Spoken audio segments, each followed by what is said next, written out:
Welcome back to the GSMC Hockey Podcast presented by the GSMC Sports Network. We're back with our fourth segment of the night, talking about the Boston Bruins season preview as I did the Anaheim Ducks. The Boston Bruins are second alphabetically in regards to team names. Since the Arizona Coyotes don't exist anymore, the Anaheim Ducks are the only A team in the NHL. We do go by team location and not team, mascot. So, for the Boston Bruins, they have a lot of talent, as they always have a lot of talent, but this year especially, they have a lot more high-end talent than in years past. The Boston Bruins have really made a name for themselves, having that fantastic middle six, along with their fantastic first line. But this season, I think their middle six takes a little bit of a hit. Their first line will be Brad Marchand on the left, Elias Lindholm in the center, and then David Pastrnak on the right. And then the team forward group gets a little bit scary. You have Charlie Coyle, Pavel Zacha, Trent Frederick, Morgan Geekie, Max Jones, John Beecher, who will make up the rest of that forward group. But honestly, that's a lot of third-line forwards in one. Charlie Coyle, I think, is a third-line forward. Pavel Zacha, I think, is a third-line forward. Trent Frederick might be borderline fourth-line, but third-line forward. Morgan Geekie, third-line forward. That second line's going to take a hit, and I think they'll get matched up, or beaten in matchups when that... Sorry. I apologize. I felt that one coming on. But I think that they will be outmatched when they are out on the ice, that second line. For the Boston Bruins, it's still going to be a fantastic team because of their defensive core. They have 6 very talented and fantastic defensemen. They have Charlie McAvoy, who is one of the best defensemen in the NHL. Hampus Lindholm, who is... Hampus Lindholm's 30 years old. I feel old. That might be the first time I've ever looked... I remember when he was a prospect. That feels weird to me, him being 30. I don't know if I like that. But I was literally about to say they have the young Hampus Lindholm. That was a shock. But Nikita Zadorov and Brandon Carlo will be their second defensive pair, which is a very talented defensive pair as well. And then Mason Lohrei and Andrew Peeke will be the bottom defensive pairing, which is a very, very good bottom pair. This defense will be fantastic. And with Jeremy Swayman, it'll be the core of their team. They might have a hard time scoring goals, but when it comes to the defense and when it comes to the back end, they will not have any problems. It's going to look very, very ugly, a lot of their wins. But hey, an ugly win is how you win games. So, is this team good enough to make the playoffs next year? I think so, but I do think that they regress. I wouldn't be surprised. I thought that they were going to regress last season, and then they went out and got 109 points and finished only 1 point back of top of the Atlantic. Without Linus Ullmark, I think the team looks a little bit different. Of course, you can't run Jeremy Swayman out there every single night.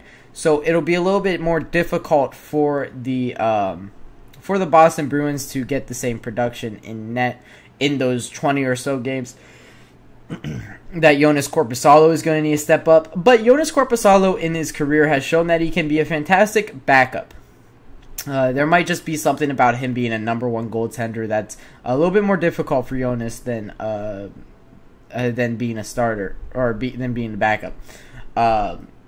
So did they regress enough to be, 10 or so points worse?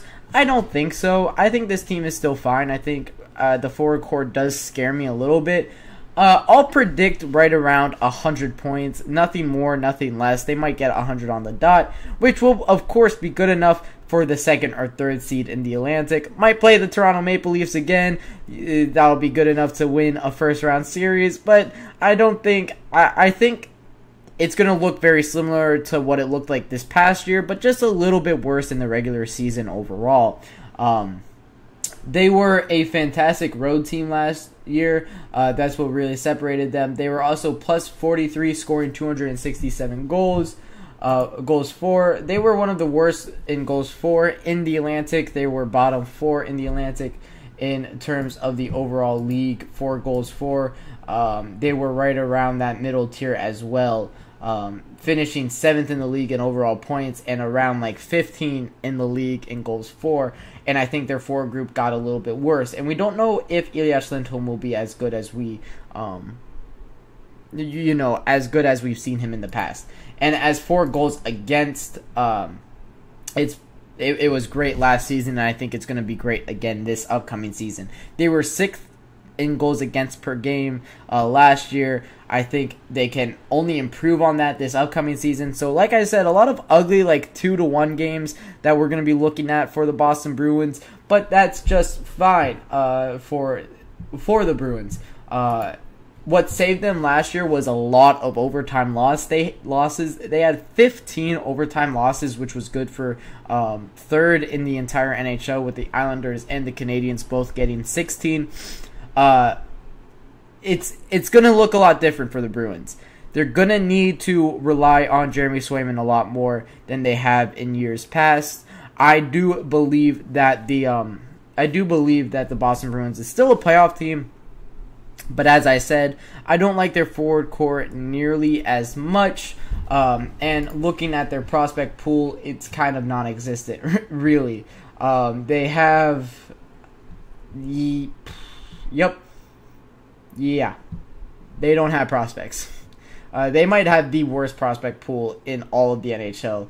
There's not even a name to really talk about.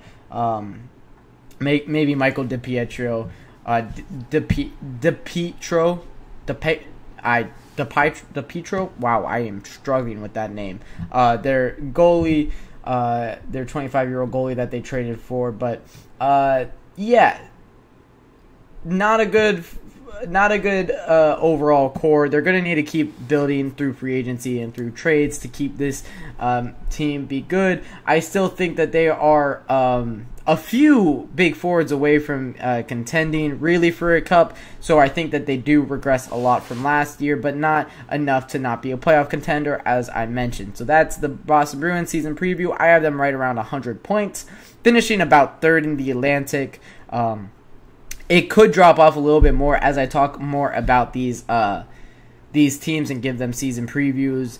Maybe I do realize that maybe the Buffalo Sabres are a better team on paper than the Boston Bruins and move them down a little bit. Maybe see other teams like that. The Red Wings can be a better team on paper maybe as well. So it'll be interesting as I go through these season previews where I do put these guys. I do start with a little bit more of an optimistic view. So maybe I will move the Boston Bruins down as I go through this, but I will keep I will keep it written down where I have everybody at. And on Wednesday when I talked about the Anaheim Ducks, I talked about where I had them at, still coming out of a rebuild. I don't believe that they'll be too good. I think that they'll be right around 70 points next season. So that'll wrap it up for this 4th segment of the night, talking about the Boston Bruins season preview. When I come back, we're going to be ranking prospects, ranking the top 20 best NHL prospects, doing kind of like what they do in the MLB, giving kind of live updates to the prospects as we go through this offseason and as we go into next season.